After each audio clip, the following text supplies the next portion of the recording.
afternoon guys, জুবিনদাৰ ন্যায়ৰ দাবীত আন্দোলন ডিজিটেল মাধ্যমত আন্দোলন চলি থকাৰ সমান্তৰালভাৱে কিন্তু আদিবাসী জনগোষ্ঠীসকলৰ যি জনজাতিকৰণৰ যি মূল দাবী সেই দাবীক লৈ ইতিমধ্যে ৰাজ্যৰ বিভিন্ন স্থানত তেওঁলোকে প্ৰতিবাদী কাৰ্যসূচী অব্যাহত ৰাখিছে আৰু সমান্তৰালভাৱে কিন্তু আজি ওদালগুৰি জিলাৰ যি টংলা নগৰৰ এম বি পথতো এক বিশাল শোভাযাত্ৰা আৰু গণসমাৱেশ উচ্চতৰ মাধ্যমিক খেলপথাৰত দেখা গৈছে।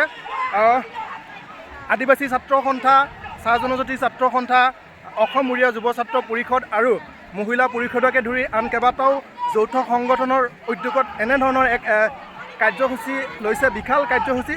তেখেতসকলৰ মূল এটাই দাবী, অতি শীঘ্ৰেই যি আদিবাসীসকলক জনজাতিকৰণ কৰিব লাগে সেই মূল দাবী। সমান্তৰালভাৱে কিন্তু জুবিন দায়ৰ ন্যায়ৰ দাবীটো এই আন্দোলনৰ দ্বাৰাই দাবী উত্থাপন কৰিছে। মই পৰিৱেশ দেখুৱাইছোঁ, চাই থাকিব। আদিবাসীৰ ধৰ্ষণ নীতি বন্ধ কৰক, আদিবাসীৰ ওপৰত দমন নীতি নচলিব। We want justice. No justice, no rest. No justice, no rest. Oi jag jagi ja adibasi jagi ja. Oi jag jagi ja adibasi jagi ja. We want justice. We want justice. জনজাতিকরণ আমার ন্যায্য দাবি, জনজাতিকরণ আমার লাগিবই। বিজেপির দালালগিরি যাতে নচলিব, BJP সরকার হুঁশিয়ার। অসম জাতীয় ছাত্র সন্থা জিন্দাবাদ, অসম আদিবাসী ছাত্র সন্থা জিন্দাবাদ। চাহ শ্ৰমিকৰ দৈনিক মজুৰি 551 টাকালৈ বৃদ্ধি কৰক, চাহ শ্ৰমিকৰ দৈনিক মজুৰি 551 টাকালৈ বৃদ্ধি কৰক। জনজাতিকৰণ আমাক প্ৰদান কৰিব লাগিবই, জনজাতিকৰণ আমাক প্ৰদান কৰিব লাগিবই। আটছা জিন্দাবাদ, জিন্দাবাদ, আটছা জিন্দাবাদ, আটছা জিন্দাবাদ। অসম উৰিয়া যুৱ ছাত্ৰ পৰিষদ জিন্দাবাদ, জিন্দাবাদ।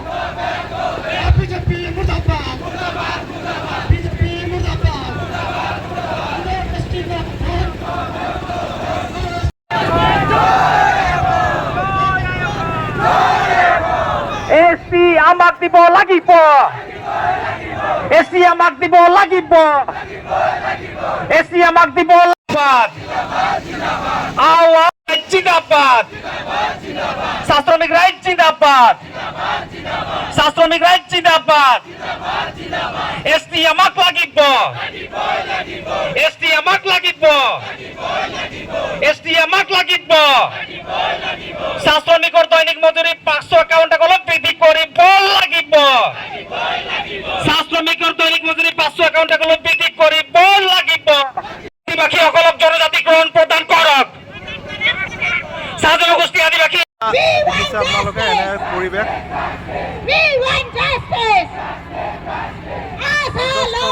সমাবেত হৈছে। গাইজ দেখিছে বিশাল গণসমাৱেশ, তেওঁলোকৰ ডিমাণ্ডসমূহ তলত লিখা আছে আৰু এনেধৰণৰ এক বিশাল কাৰ্যসূচী লৈছিলে তেখেতসকল।